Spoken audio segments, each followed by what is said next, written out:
Good evening, everyone. My name is Mike Gurney. I'm with EGLE's Environmental Support Division. I wanted to thank you for joining us as we discuss the Oscoda Area and former Wurtsmith Air Force Base Pfas investigation. I'm going to do a couple quick intro slides, a couple housekeeping things, and then I'll hand it over to Sue Manente. I know we have a lot of info to get through this evening, so I'll keep it brief. First, we are recording the webinar, so this will be available for you to rewatch, or if you're watching the recording, it's available on going to be on our YouTube page, hopefully within the next few days. So we'll get that up and running here soon. All lines are going to be muted throughout the webinar here this evening, but we will have an opportunity to ask questions. So if you want to go to the next slide. Feel free to ask questions throughout the webinar here this evening. You can use the question and answer box on your Zoom toolbar. We're going to answer all the questions at the end. So after the presentations are done, we're going to have a question and answer portion. And so we'll go through all those written questions that you've submitted throughout the evening. At that time, if you would like to ask your question verbally to the group, feel free to raise your hand using the raise hand function at the bottom of your screen, again, in the Zoom toolbar. Or I know we had a couple folks that are just calling in. You can use the pound or the hash sign and then the number 2, and we'll remind you of that when we get to that question and answer portion. So with that, I'm done talking for the evening, and I'm going to hand it over to Sue. Thanks.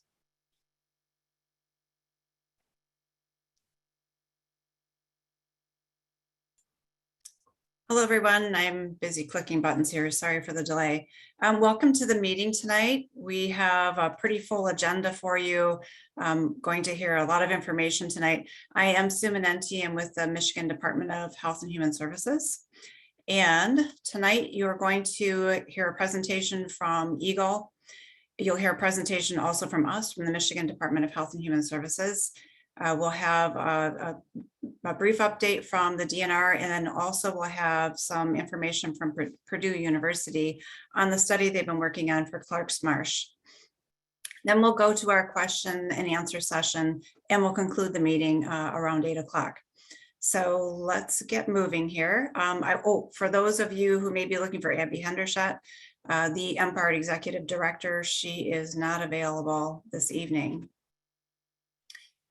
So before we get started, I'd like to ask if we have any legislative representatives joining us this evening, and if you'd like to introduce yourself, please raise your hand and we'll get you introduced. Okay, I'm not seeing anyone at the moment, unless you are, Mike. Nope, not yet. Okay, how about any local officials, Oscoda Township or Salvador Township?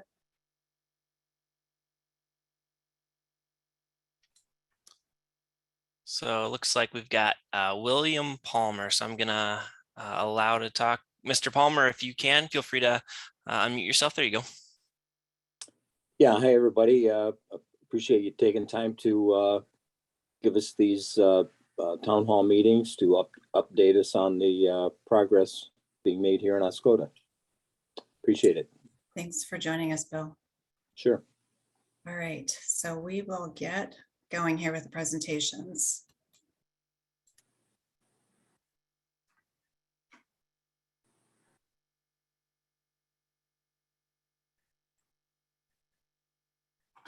All right. And our first presenter, oh, go ahead, Beth, sorry. All right, that's okay.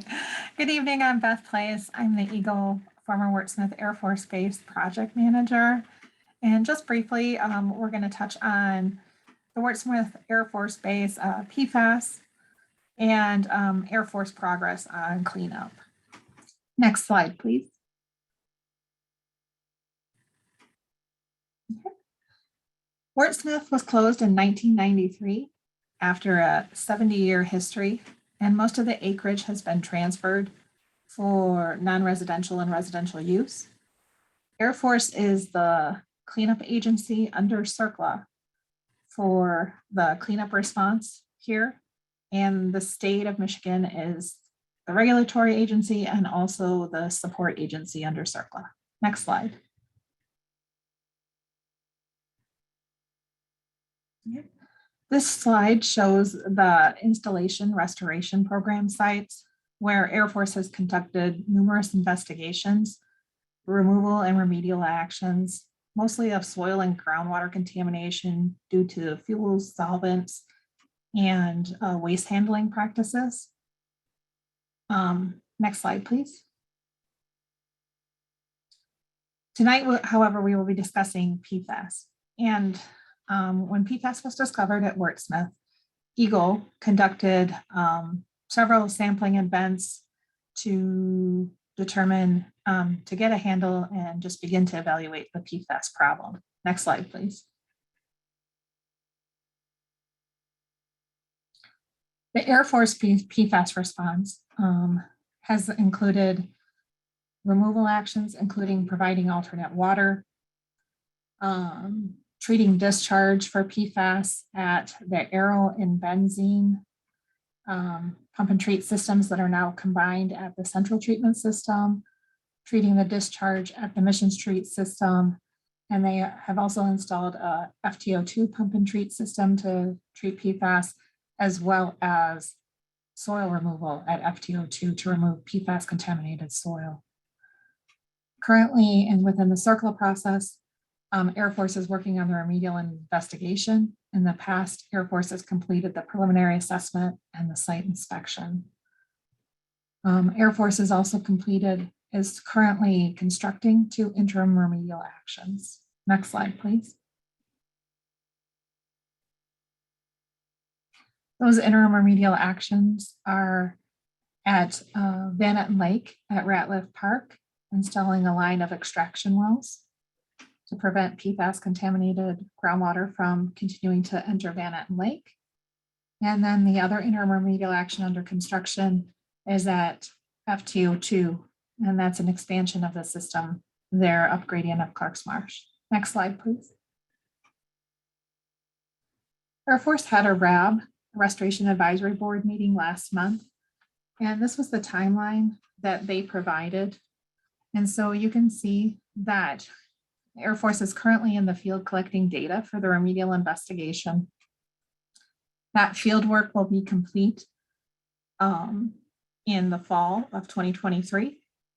And you can also see the schedule on this for the Clark's Marsh IRA startup in August and the Venetian Lake startup in September. Next slide, please. Through these recent efforts, the remedial investigation and the installation of the interim remedial actions, EGLE has provided an EGLE contractor oversight of Air Force activities. We're providing our photographs of that and also our field notes on michigan.gov/Wurtsmith. And we also have been collecting quality assurance samples. And so that's about 10% of the Air Force samples. EGLE has been collecting a duplicate sample. And so you can see that we've collected samples at 205 samples. Next, Lynn Gosson will talk about the Oscoda area sites. Thank you. Thanks, Beth. I'm Lynn with RRD Division in Bay City. And this evening, I'm going to talk a little bit about some of the monitor well sampling that we have going on in the Oscoda area. Next slide, please.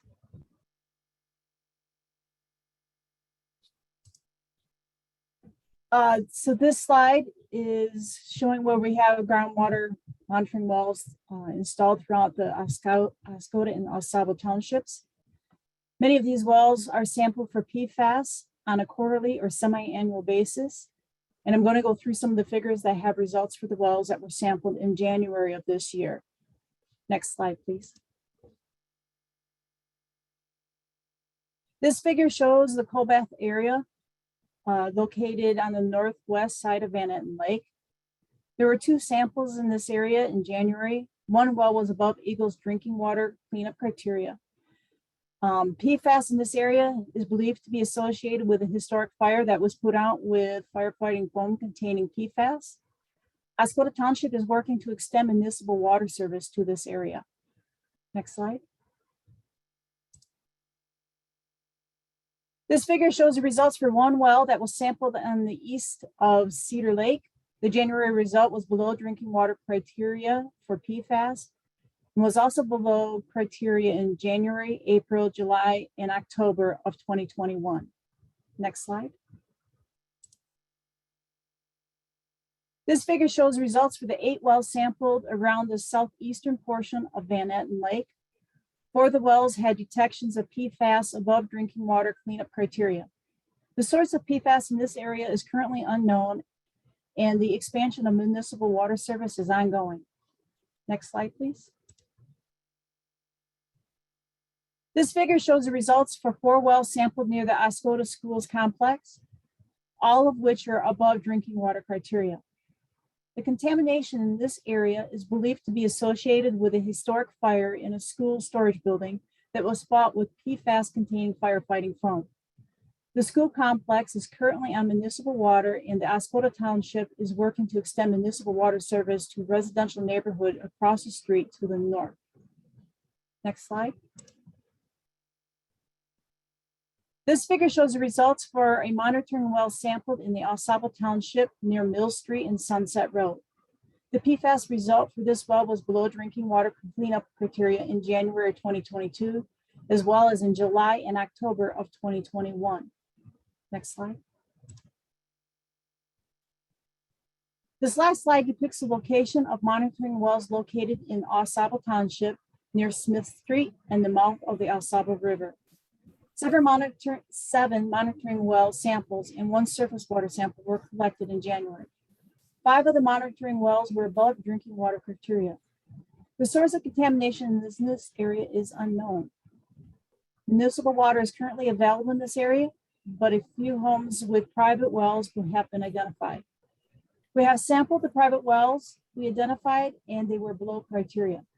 Additional investigation is tentatively planned for this area in 2022 to help determine the source and to better to define the extent of contamination to the south and to the west.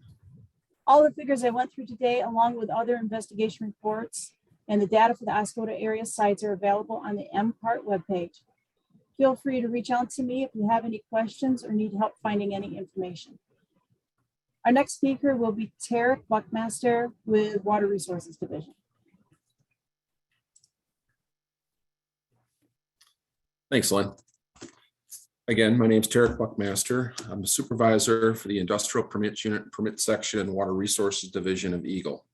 And today I'm going to be giving a presentation covering the 3 existing PFAS treatment systems at the Wurtsmith site. The goal of this presentation is to provide an overview for the 3 treatment systems, describe the 3 control documents in place for monitoring the discharges from those 3 systems, which is called a Substantive Requirements Document, or SRD. We're going to go over how those SRDs were developed, the monitoring requirements in place in the SRDs, and then show how the 3 systems are effectively treating for PFAS. Next slide. So the Water Resource Division, the Water Resource Division is one of the state agencies responsible for activities at the Wurtsmith site. And our division has responsibilities in 3 general areas. Our Surface Water Assessment section is responsible for water quality assessment, fish tissue assessment, and then the development of water quality standards. Second group, Permit section, is responsible for the development of the SRDs for the submitted applications for any treatment systems on site. And then the third group is the Compliance and Enforcement section, compliance and enforcement of the SRDs through the Bay City District Office. Next slide. So first, I'd like to give a general overview for the activities at the site. Again, there's 3 PFAS-specific granular activated carbon filtration treatment systems in operation that are authorized by the SRDs under the sites for FTO2, the Central Treatment, and the Mission Street Treatment System. All 3 of these systems are operational and effectively treating for PFAS, and the monitoring requirements in the SRDs has demonstrated that PFAS and PFOA are being removed, and the facility is in compliance with the requirements of the SRD. Next slide. Again, just an overview for the current treatment systems. Upon the discovery of PFAS analytes related to the firefighting activities at the fire training area, the U.S. Air Force built and began operating the FTO2 system in 2014. And then following the development of that system, the Air Force had some historic airstripper treatment systems in place. At that time, since the airstripper treatment systems were not effective in removing PFAS from the groundwater, those systems were reconstructed and began operation later, with the central treatment system coming online in 2018 and the Mission Street treatment system beginning in 2019. Next slide. So when the Air Force was developing the treatment systems for these facilities, they submitted their applications through the circle process, looking for the development of SRDs to monitor the discharges from those systems. And when the department evaluates those applications, we basically do reviews in 5 general areas to determine the appropriate effluent limits for each of those areas. So I'm going to focus on the top 3 that are highlighted, they're bolded there. In general, we do the separate evaluations and then determine which limits are most restrictive and include the most restrictive limits in the permit. So in the first category, water quality based effluents or QBELs, these are site-specific evaluations done on the discharge to a specific body of water, and their intent is to ensure that water quality standards are maintained. So some examples would be phosphorus reviews, oxygen demanding substances reviews, or toxic pollutants such as PFOS or PFOA. The second evaluation that we do is determine if there's any applicable effluent limitation guidelines promulgated by EPA. These are industry-specific national standards that EPA sets nationwide that all facilities in a particular industry need to comply with. Some examples would be secondary treatment standards for sanitary wastewater, steam electric power jetting facilities, or dairy processing facilities.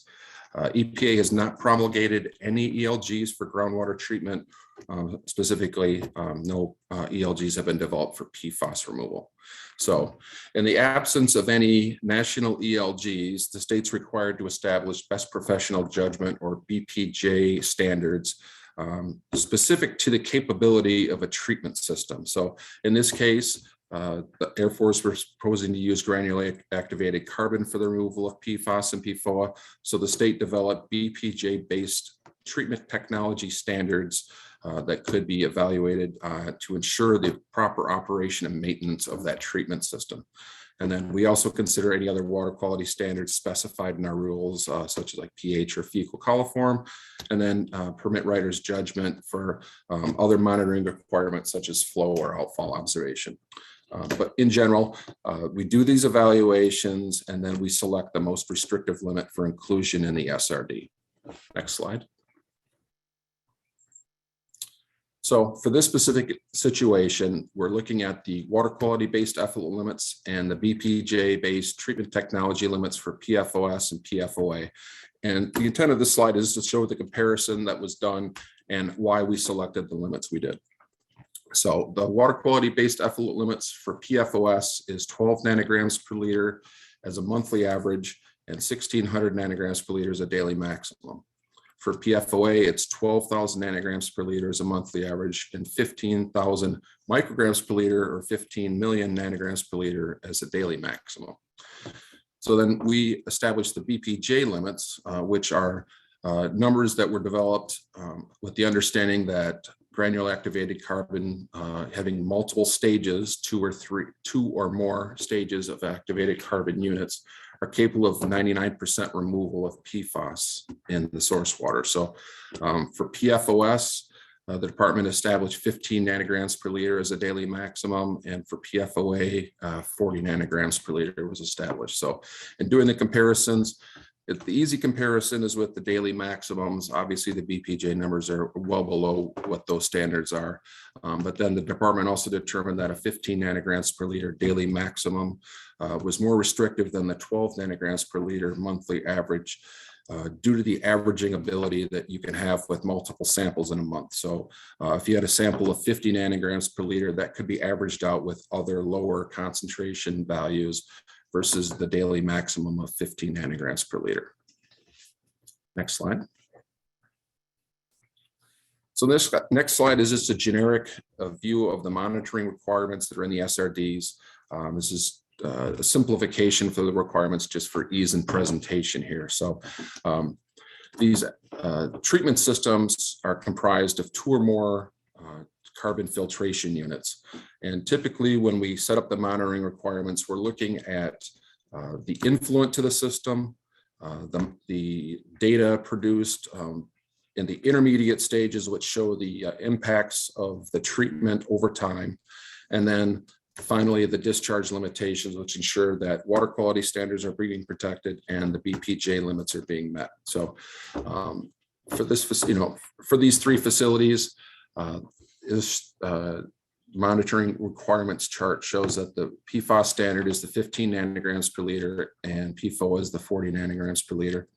And then I've also indicated that the 12 nanograms per liter monthly average would be in that monthly average column if it was included. And the department's in the process of reevaluating the monitoring requirements for these 3 systems, also with the expectation that they're going to be expanding 2 of them in the near future. So we're working on the potential for including that 12 nanogram monthly average limit in the permit, just to ensure that water quality standards are being met.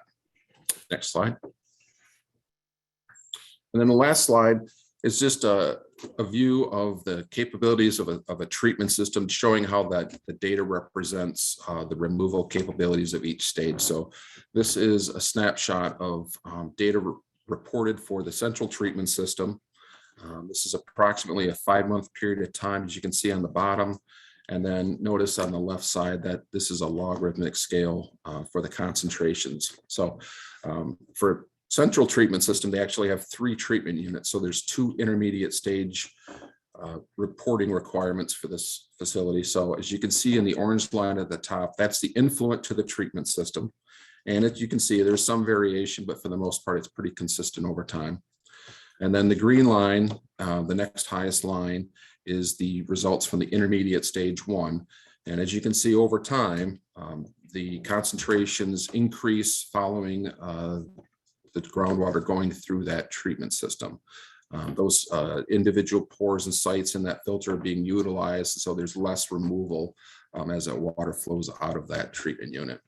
The yellow line is the second intermediate stage prior to the final treatment unit. As you can see, that is also consistently low across time. And then towards the end of that 5-month period, that concentration goes up also. So you can start to see that there was some breakthrough there. And then the last line is the blue line, and that's the final effluent limit. And as you can see, that's consistently low, below both the water quality standard and the BPJ limit. So I would expect that there's some type of change in that treatment system at the end of that 5-month period where there was a rotation in the tanks. And that's why you can see that there's a drop off in the concentration at the intermediate stage 1 and 2. So that's all I have for today. Next presentation is by Puneet Beach.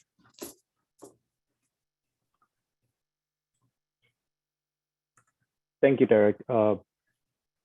So good evening, everyone. My name is Puneet Vij, and I'm a toxicologist with the Michigan Department of Health and Human Services. Next slide, please. In my presentation, I'll be talking about the health effects associated with PFAS, sharing with you the resampling efforts surrounding the former Wurtsmith Air Force Base, foam and deer advisory reminder, followed by fish sampling results updates. Next slide, please. So most of what we know about the toxicity of PFAS comes from studies of 2 specific compounds, PFOA and PFOS. Adverse health effects have been established in epidemiological and laboratory animal model studies from these PFAS chemicals. This slide provides some of the adverse health effects in humans associated with high PFAS exposure from these epi studies, which includes reduced fertility, increasing the chance of high blood pressure, or preeclampsia in pregnant women, where preeclampsia is a pregnancy complication characterized by high blood pressure, small decrease in the infant birth weight, increasing cholesterol levels, especially total and low density lipoprotein cholesterol. Next slide, please. Increasing the chance of thyroid disease and liver damage, decrease in the immune response to vaccines, and increasing chance of cancer, especially kidney and testicular cancers. Next slide, please. The Mdhhs resampling effort is to understand PFAS fluctuations in drinking water wells And this, along with the source area characterization and extent of plume contamination, will help support our final public health determination in future. We finished round 1 in the summer of 2020. And in this round 1, we collected samples from 277 wells. Out of those, we had 136 non-detects and 141 detections. And out of these 141 detections, there were 20 detections that exceeded the MDHHS comparison value. Next slide, please. We finished the second round of resampling last summer, and this slide provides you the round 2 summary. In the round 2, we collected samples from 280 wells, and out of those, we had 147 non-detects and 133 detections. Out of these 133 detections, there were 19 detections that exceeded MDHHS comparison values. Next slide, please. And there is going to be round 3 of residential well sampling this summer and is going to start in next few days. Next slide, please. These are the figures based on first 2 rounds of residential well sampling. The blue dots here are the non-detects and the white dots are detections, but less than MDHHS comparison values, whereas orange dots are detections above MDHHS comparison values. After resampling rounds 1 and 2, residents who participated in these resampling rounds received result letters with specific filter recommendations according to the areas of concern. So please continue to follow those recommendations. Next slide, please. As a reminder, since we are already in summer, foam due to PFAS should be avoided. Amounts of PFAS in foam is usually higher than the surface water, and swallowing foam could be a health risk. PFAS do not easily absorb through the skin, but hand-to-mouth behavior in children is a concern and creates an ingestion problem. So it is best to rinse off foam after contact and bathe or shower after outdoor activities such as swimming. Dogs can potentially swallow foam collected in their fur when grooming themselves, so they should be thoroughly rinsed with fresh water after contact with foam. This evaluation is based on a young child playing by the shore for 3 hours a day, 5 days a week for 3 months a year during the summertime. And this is a repeated, prolonged whole body exposure scenario and is most conservative. So as a rule of thumb, regardless of the type, we recommend to bathe or shower after the day's activities to avoid any PFAS exposure. Next slide, please.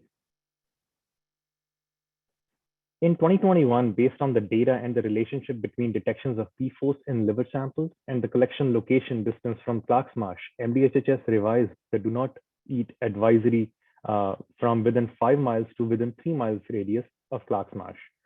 This is based on 2020 data when an additional 44 deer were collected from around Clark's Marsh and had muscle and liver tested for PFAS.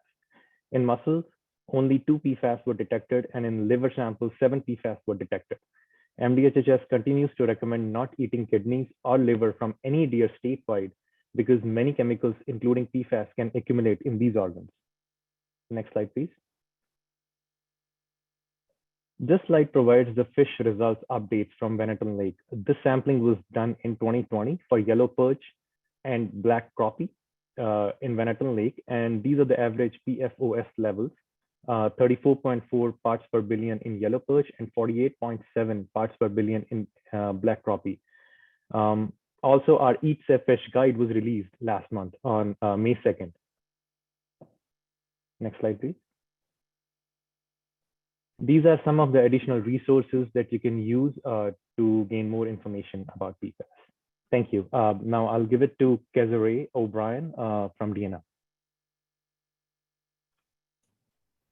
Thank you very much, Puneet.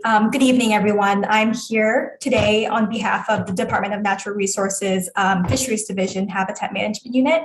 I also work with our colleagues at DHHS and EGLE on the PFAS Action Response Team, specifically on the Wildlife Work Group.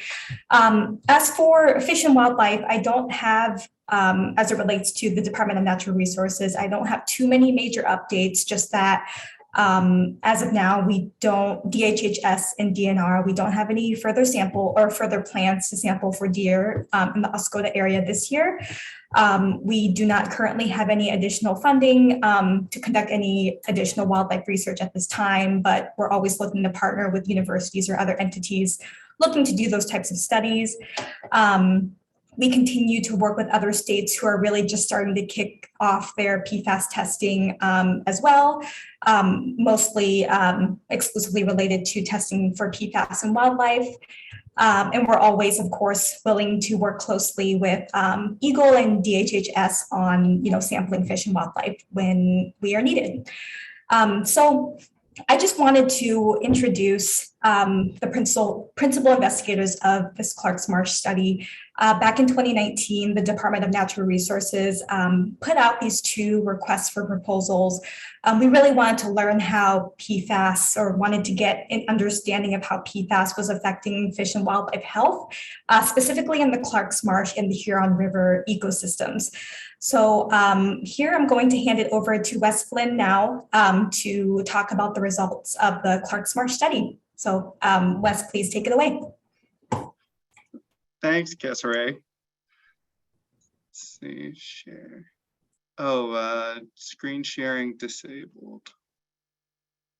Is it possible to enable me to screen share? I'm getting an error message. Oh, there it goes. Try that again. Yeah, okay, good. Thank you. Sorry about that. So yeah, thanks for the opportunity to allow us to come and share the results of the study we conducted, looking at the distribution, movement, and ecological risk of PFAS in Clark's Marsh. And so at Purdue, we had a lot of folks that were involved with a broad range of expertise, including other PIs, Jason Hooverman, Marisol Sepulveda, and Linda Lee. David Lee Haskins, who's also with us here tonight, contributed, as well as Yoon. And we have a lot of other folks that played different roles here, as well as the funding from Michigan DNR that allowed us to do this work. So just very briefly, our research group, we have analytical chemists, aquatic ecologists, toxicologists, ecosystem ecologists, and between us, we've looked at a lot of different chemical contaminants and how they affect wildlife. And this has included a lot of field work as well as laboratory work, looking at how different contaminants affect these wildlife and accumulate in them. So I'm just going to go very quick background, then hit the objectives for our study, what we did, and cover some of the main results and conclusions. So as you all know, PFAS often end up in surface water and wildlife, and they're known to have some effects on growth, development, immune function, among other things. But assessing the risk posed by environmental exposure is challenging, and one of those major challenges is the limited data available. So here, looking at Clark's Marsh and the adjacent former Wurtsmith Air Force Base. And so at Clark's Marsh, we have this complex mixture of PFAS in the marsh, with the most dominant PFAS really high levels of PFOS in particular. And so we approach this from an ecosystem perspective here. This is kind of a simple diagram, and we can think of, you have PFAS down here that's kind of bound up in the water in these organic sediments. And this first set of arrows shows that everything from the algae to the higher level fish can get exposed directly through that water. However, because this is part of this food web, food chain, all these animals, as we go up the food chain, get exposed to the PFAS that's contained in what they feed on. And so we and most folks, for contaminants that are bioaccumulative, like some PFAS, we hypothesize exposure risk will increase as you go up this food chain. So really understanding what this ecological risk is and understanding how exposure is occurring in the environment, a really important question that still needs to be a lot of work done on. So our main objectives were to determine where PFAS are accumulating in this aquatic food web, quantify which PFAS are accumulating in that food web. So there's a whole bunch of them out there. We want to determine which ones are seem to be big players, and preliminarily identify potential sources of PFAS transfer from aquatic to terrestrial systems. So our approach, over here in the map on the right, those are roughly our sampling locations, and they go from A, which is closest to the runway there and tends to have the highest PFAS levels, further down as the marsh feeds out into the ensemble. So we collected water, sediment, and biota using a bunch of different methods: dip netting, minnow traps, hoop nets. And we processed these samples, one, to look at accumulation of at least 24 PFAS, and for a subset of these samples, analyze them for stable isotopes, which helps us get at this question of really knowing who's eating who and where they fall in that trophic structure of the food web. So this is the first result slide here, and here each of the three boxes show the three different sampling sites. And on the y-axis, this is total PFAS concentration.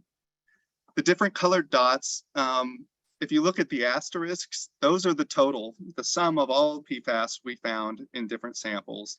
And the other ones break it down by these different categories of whether it was a PFAS precursor, a carboxylic acid or PFCA, or a PFSA or perfluorosulfonic acid like PFOS.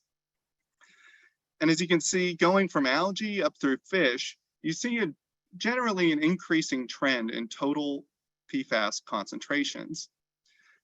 And importantly, you also see as you go from this sampling site 1 up there at A, CM1 is A, sorry about that, down to CM3, which is C there, we see a dramatic decrease in concentrations in the biota there. And also, I meant to mention, the y-axis is on a log scale, so each measurement here is really an order of magnitude of difference. So you see in fish down there at the end are quite a bit lower than we see up there closer to the runway. Here, again, we're looking at total PFAS concentrations in parts per billion or nanograms per gram across some of these different taxa we sample. And a couple of the big takeaways here were, one, that these fish, and we're talking about forage fish or minnows and sticklebacks and leeches, were both tended to have the highest concentrations of total PFAS of any biota we looked at. Looking here towards the end of the graph, we see tadpoles and frogs, and it appears that frogs, so the terrestrial life stage of amphibians, have higher concentrations of PFAS than the tadpoles, and they have a much different feeding habit, which makes sense with that. And here on the far left, you see these ferns and horsetail, which are these kind of wetland associated plants. And while they did contain detectable levels of PFAS, they were relatively low compared to those that were of the organisms found directly in the wetland. And this is a lot of color, but so we just looked at the amount of these chemicals that were in the wildlife. This is looking at the breakdown of those components of which PFAS we found in these different organisms. And we have water and sediment on the far left, followed by ferns, horsetail, and apple, and then all the aquatic species. And as you can see in these aquatic species, well, I'm sorry, I'll go here. The fern, horsetail, and apple, none of which were growing directly in the wetland, had a very different profile of PFAS than what we find in the wildlife. And this was mostly low levels of PFHXA, PFBA, and almost no PFOS. The invertebrates we looked at, everything from snails to leeches and crayfish, for the most part, you see they're mostly getting some PFOS, but we also see in blue here with snails quite a bit of FOSA or PFOSA, which is a precursor. And then over here in crayfish, we see that PFOS makes up less than half of the Pfas in their system, which was rather interesting. On the end here, looking at the vertebrates, we see their entire, all their accumulation is almost all PFOS, which is consistent with a lot of other findings.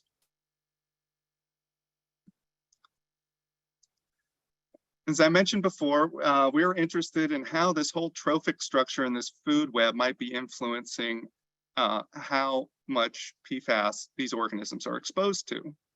And so I mentioned stable isotopes, and here on the x-axis, we're looking at delta nitrogen 15. And this is essentially a measure of where they are in that trophic structure. So a higher N15 value suggests they're higher in that trophic web. They're feeding higher in the food web. And we found that this measure explained about 30% of the variation in total PFAS accumulation among these organisms, looking at everything from algae up through fish. And this was really interesting. And so basically these higher N15 levels are associated with greater PFAS burdens. And the take homes from this are, one, diet seems to be a really substantial contributor to PFAS exposure in wildlife. With these forage fish and leeches could be substantial contributors to PFAS accumulation in higher order species like game fish, like the bass at the marsh. And that quantifying this trophic structure can be useful in understanding how PFAS accumulate in wildlife more broadly. PFOS was generally the most abundant PFAS we found in wildlife. However, other PFAS can contribute often 30 to 60% of the total body burdens. Or PFHXS again accumulated more than PFOS in crayfish. And plants tended to accumulate these shorter chain carboxylic acid PFAS that do not really accumulate in wildlife substantially. The wetland-associated plants that can be forage for deer, we found PFAS at detectable levels, but little to no PFOS. And so these results suggest there's likely, the plants we sampled at least are unlikely to contribute significantly to PFOS that have been found in the 1 or 2 deer. And we just note here that sample sizes for these plants was very low at 3 samples, and that deer feed on all kinds of things. And so this isn't a comprehensive list of all possible deer forage. And lastly, kind of go back to the beginning, the effects of environmental exposure on wildlife is still really poorly understood. And so studies like this, there's not that many of them at the moment, and they're really important. Characterizing exposure and accumulation provide these reference points for these laboratory toxicity studies that make them more meaningful and really help better understand what the likelihood PFAS at a given site might actually have adverse effects on wildlife. And with that, thank you for listening.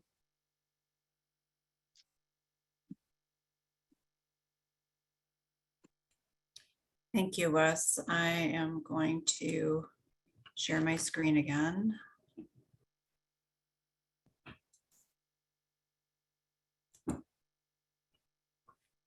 Okay.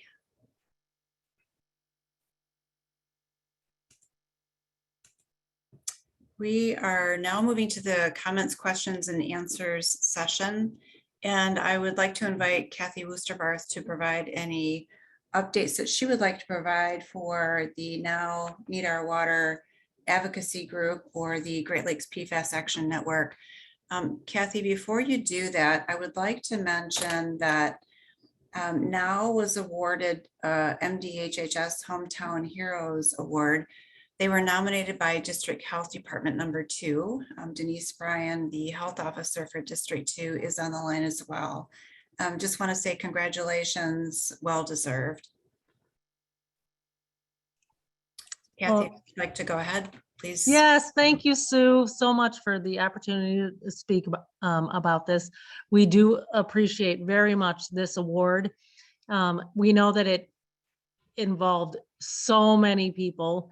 It's been 6 years now, maybe 7, and that we've been working on this issue. So we'd especially like to thank all the people at DHHS that have partnered with us throughout this, I guess, adventure, and also the legislators that really have, step up to bat for us, including Sue Aller, who recently, obtained some enormous amount of funding for us.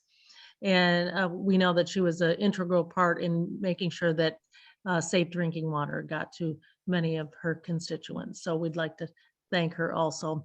Dan Kildee, Senator Peters, and all of their staff, and all the other legislators that have just tirelessly worked with us and come to these meetings, actually. So we really, really appreciate it. And thanks for the recognition for our work on trying to protect the citizens of Oscoda.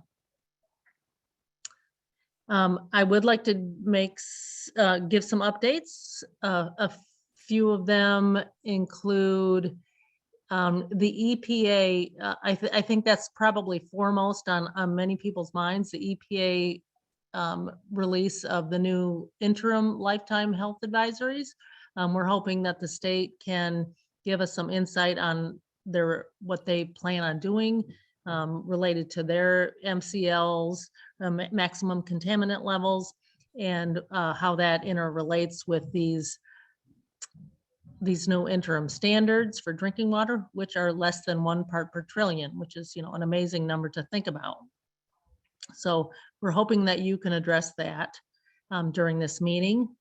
We do have a new newsletter related to the Now Need Our Water group in conjunction with the Restoration Advisory Board.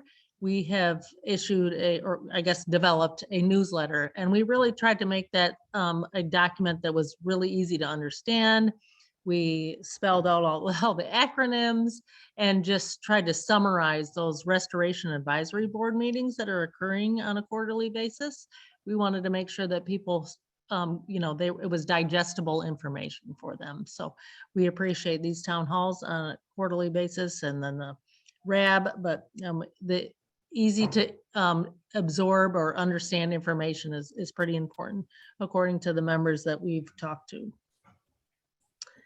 Let's see, next, we do have another in-person meeting. We've held one meeting for the Now group, and we held it at the Veterans, the VFW here in Oscoda.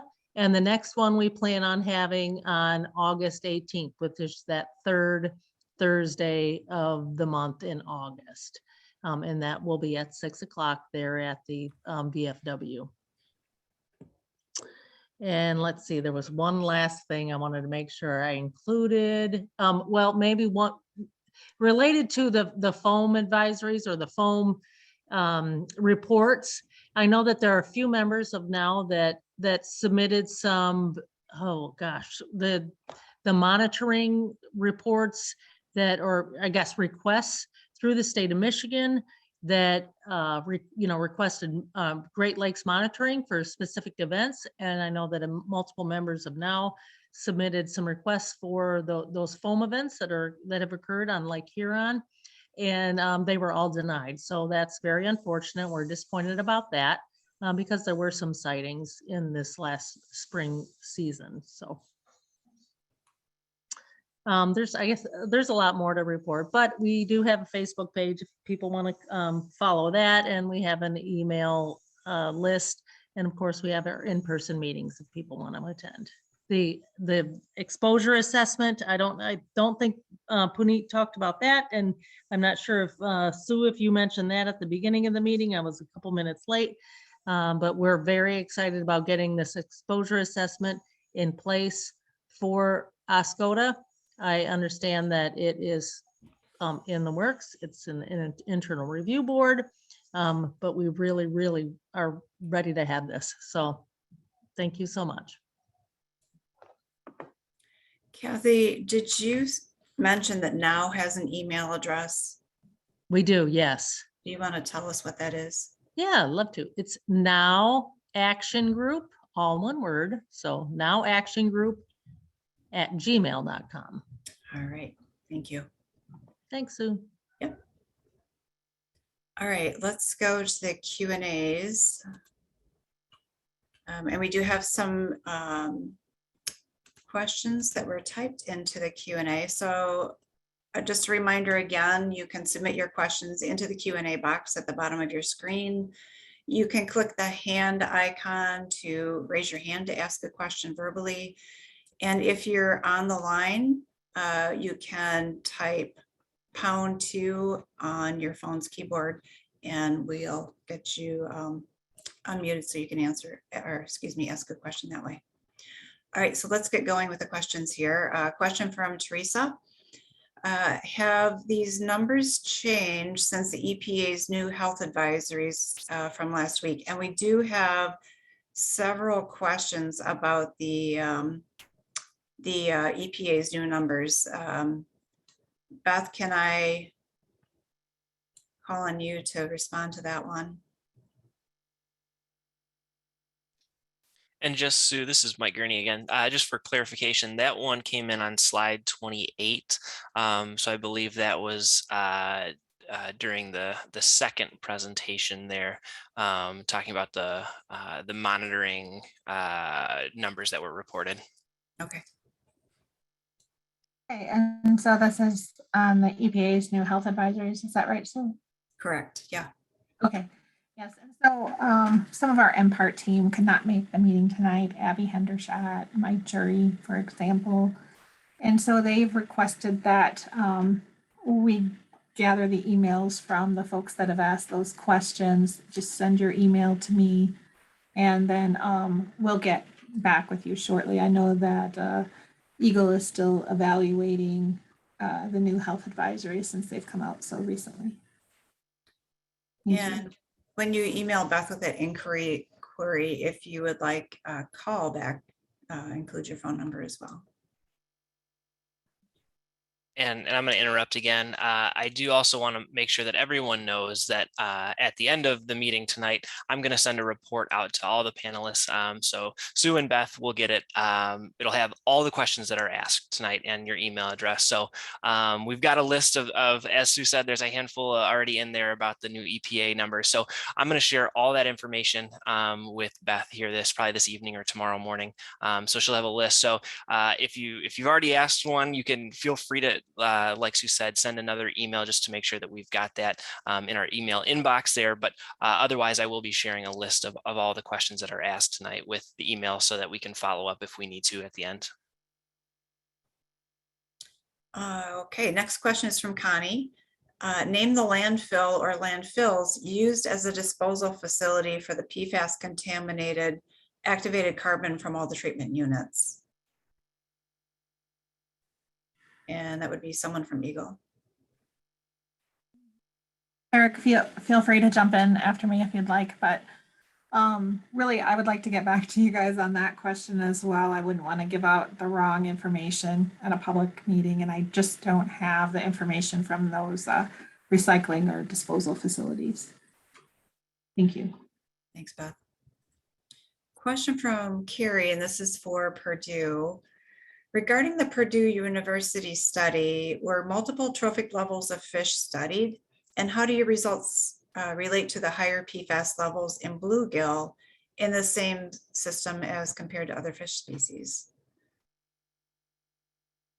Hey, thanks. That's an interesting question. And without going back, it'll be difficult, but so the fish we looked at and incorporated multiple species. They were all small, but they did incorporate a range of quantified trophic levels using that nitrogen 15. And so we don't have those quantified trophic positions for bluegill, but the levels we found in the small fish were fairly similar, I believe, to what's been seen in bluegill. But yeah, we would expect if the bluegill are higher up trophically, they would probably have more total PFAS. But there was a range of trophic levels that we captured. All right, thank you. Yeah, that's been a question for a while now. Another question from Connie regarding the study. Was the water in Clark's Marsh sampled for PFOS, as the deer will drink the water, not just the plants in the marsh, which may contribute to the high PFOS concentrations in the deer? Yeah, so we did sample surface water and sediment. It was a more limited sampling, but the results we found are in line, I believe, with what EGLE has found in their surface water sampling efforts out there. And you're right, water and or unintentional ingestion of sediments could definitely be and might even be a likely source of PFAS for those couple of deer. But that's going to be a difficult question to answer, at least at the moment. All right, thank you. And a question for Mark, from Mark, again for you, probably Wes. Will your study be available online or published somewhere so it's publicly available? Yeah, so we have submitted our final report, and I believe at some point that will become publicly available, but we will be submitting a manuscript for publication in a peer-reviewed journal later this year, and that will also become publicly available. Okay, great, thank you. And I just have a follow-up to that, Sue.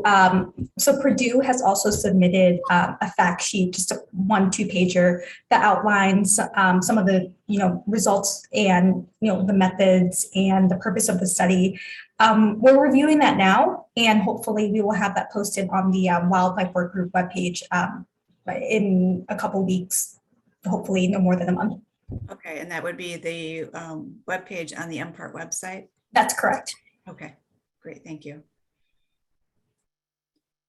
Kathy is asking if we can work with the DNR to place the Eat Safe Fish information at the DNR ramps. Yeah, Kathy, that is something we can definitely look at. We had previously had brochures at some of the local businesses in the library in town. And so we can check with the DNR too to see if we have, or if we can post information there. I don't know if they have a way to post brochures and things. We do have signs at most of the DNR ramps already that do have the michigan.gov/eatsafefish webpage on them, as well as a QR code so people can scan the code and get to the webpage. Teresa has a question. Will this recording be posted on YouTube? And the answer is yes.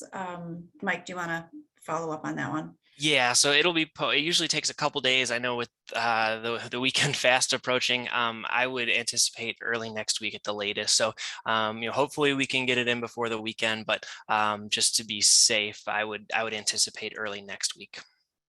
Okay. Yep, thanks. Matthew has a question. Is there an updated timeline for this year's municipal water expansion, or where can we find an updated list? More specifically in the Colbath area, which he believes is in zone 1. Do we have anyone on tonight who can answer that question? Might be something we have to get back with you on, or would that be something to check with the township on?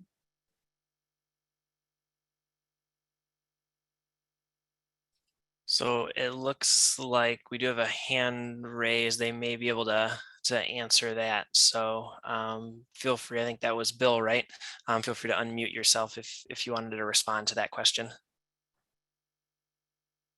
Yeah, that's part of our phase that should be happening this year. Next year, we're waiting to get confirmation on the funding through the state on the C2R2 grant that we've been technically awarded, but we haven't. There's still some questions on that. But the cold bath area is one that should be. We ran the lines up to the cold bath road, the main line up F41 there, and this coming year, probably completing it next year, into the cold bath area to the homes there. If that answered your question, I think. And Bill, is it fair to say if there are further questions, residents could contact the township? Yes. Yes. Oscoda Township. Okay. We have a map that shows the different phases of the water main extensions that we're doing. And with the C2R2 grant that we were awarded will allow us to do more in a year's time moving forward than we've been able to do in the past. So that is moving along. That's good news. Thank you for that, Bill. A question from Arnie. Will all questions and responses during and after this virtual meeting be included in the public record, presentations, and online access? We can't include questions responded to after the meeting in the YouTube posting. Beth, did you want to add something to that? I mean, I add all this to the file, but a lot of it is marked as PII. I'm not exactly sure what you're after other than that, but the slides and the recording will be on the MPART website. Yeah, so I'll just add to that we're still recording right now. So all of the questions and answers are being recorded for posterity's sake.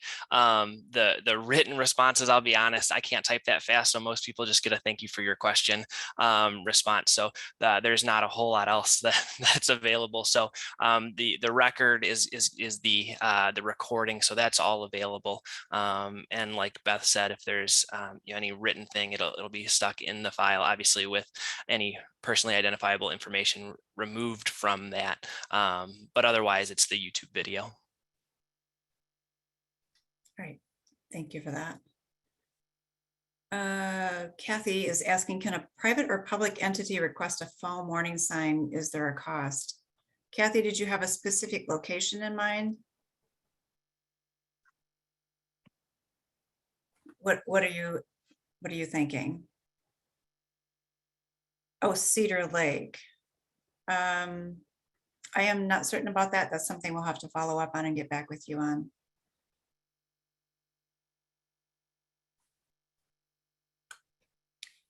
Those are all the questions that we have this evening. We'll just give this a moment here to see if anyone else has a question.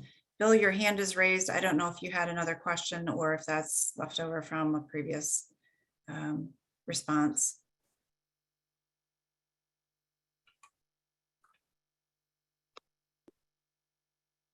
Oh, update on the exposure assessment coming from Kathy. Puneet, do you have any information that you can share on that? Okay, so sorry, I was looking for the mute button. As Kathy mentioned, we are in the planning phase, and we are looking for late summer launch, maybe September, but we are working on the details of the project. All right, thank you, Puneet. And a question from Dave. And this question is for you, Beth. Based on Puneet's well result map, the map shows exceedance on the west side of Venetian Lake. So has any further conversation been documented in writing with the Air Force to further the RI, the remedial investigation?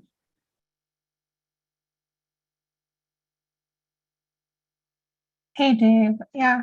So we have seen figures where Air Force, not figures that we can share, but where Air Force will be extending the remedial investigation on the east side of Venetian Creek.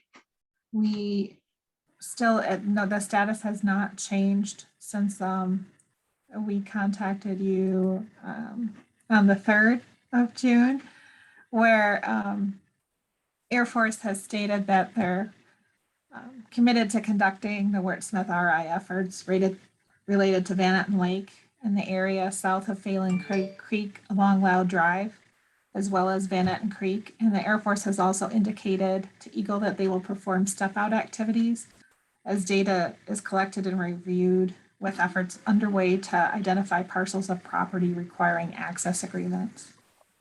EGLE is not fully satisfied that all the efforts to identify the nature and extent of all contamination from the former Wurtsmith Air Force Base have been clearly documented in the RI work plan. So the final resolution is still ongoing. I don't know if John, Bradley, or any other management wanted to add to that.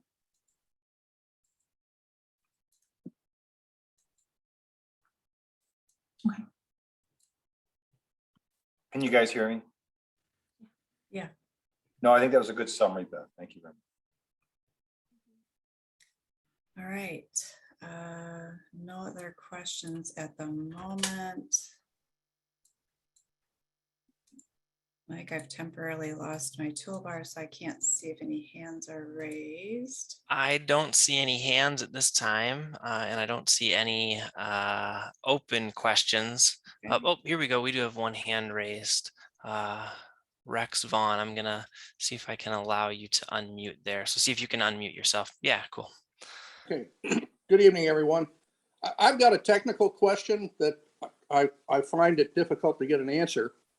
And it relates to the new EPA lifetime exposure numbers.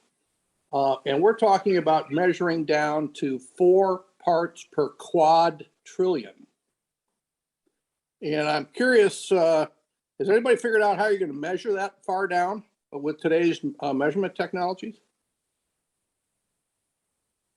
I just want to say EPA would have been better off to just say our goal is to not detect, because most labs won't even be able to detect that. And then the better labs might be able to say detect or not detect, but there won't be any confidence around that number. And that's even considering taking 500 mil water samples, which is what the draft 1633 suggests, or is pressing to be done, even though there's been a lot of kickback, because storing 500 mil bottles is a lot harder than 250 mil bottles. And now it's almost like you have to do at least 1 liter. So it's not really manageable. It's almost like, yeah, I mean, 50 parts per quadrillion was the lowest thing they ever set before as a guidance. And that had to do with that one tetrachlorodioxin, I think, tetrachlorodioxin that was a problem in one town. So it's really, this is really not manageable. Linda, are you from Purdue? I am, sorry. Okay, no, that's okay. I just want folks to understand. Yeah, sorry. Okay, thank you. No, and a follow-up question. Does anybody have any idea why the EPA decided to go that low? I mean, if it's an impractical standard to measure, what would prompt a high-quality government organization to come up with such an absurd number? Guess we'll listen on the 22nd or 23rd of this month, or no, not, well, is it tomorrow when EPA is going to have their webinar about this? I'm trying to look at my calendar. Yes, tomorrow at noon, if you want to join the new Drinking Water Health Advisory for Pfas webinar by EPA. But it was based on their risk assessment, but I agree, they haven't worked in a lab, the ones that propose that. That's why it would have been better just to say the goal is not to is 0, like they've done for some other chemicals, because we just don't want them there. But it doesn't mean we can, you know, it's easier to explain that than 0.004 parts per trillion. So it's a little tricky. Yeah, even Democrats don't know what a quadrillion is yet, so, but they'll get to it. Rex, do you mind if I go ahead and add your email to the email list? I know that question on what technologies can be used to get down to that level was one of the questions that were submitted about EPA's. Okay, all right, Yeah. thanks. And Abby will get back to you.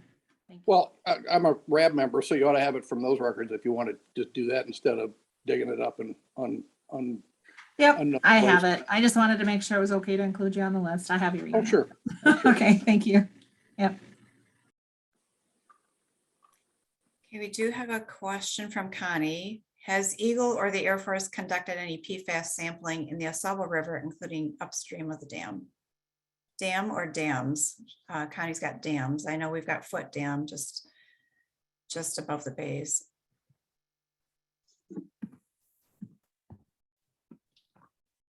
Yeah, Connie, this is Brandon Armstrong, EGLE Aquatic Biologist, Water Resources Division.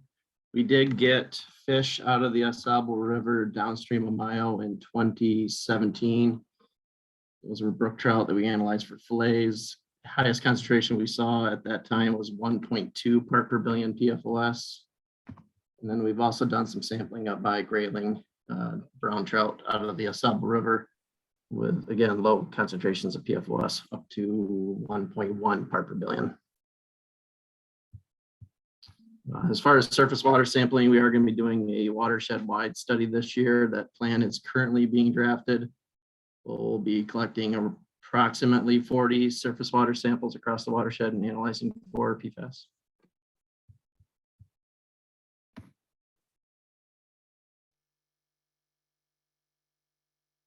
Past, EGLE has also conducted surface water sampling in the Oscoda River, and Air Force does plan, based on their remedial investigation for PFAS, their work plan, they do plan on conducting surface water sampling in the Oscoda River as well.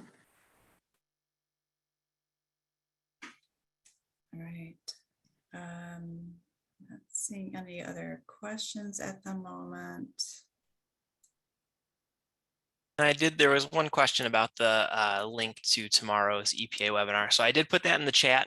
If you're able to, if you're online, and you can click on it and register now.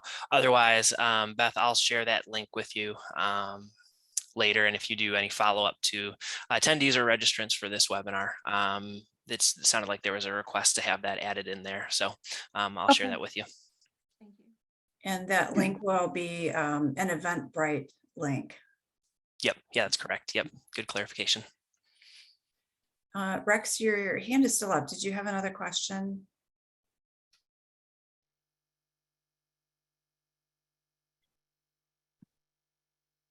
I'll take that as a no. No, I don't. No, I do not. And pardon me for not lowering my hand. No worries. Happens all the time. All Well, it's right. tough to remember to unmute or mute and put your hand down when you're sitting here still having dinner. So my apologies. Understand completely. All right, we will move on then. All right, just a reminder of the MPART website, michigan.gov/PFAS response. There have been quite a few updates to the webpage in the last bit. If you haven't looked at it lately, I suggest you take another look. And you'll see that there are, try the pointer here. You're going to see that there are some different tabs across the top of the page now. So go ahead, take a look at that. Some of these recommendations were proposed by our Citizens Advisory Work Group, and I think they're really good, good edits to the website. Again, here's the EGLE, or the Michigan PFAS Action Response Team agencies. There are 7 of us. We are all MPART partners. And we want to thank you for attending tonight.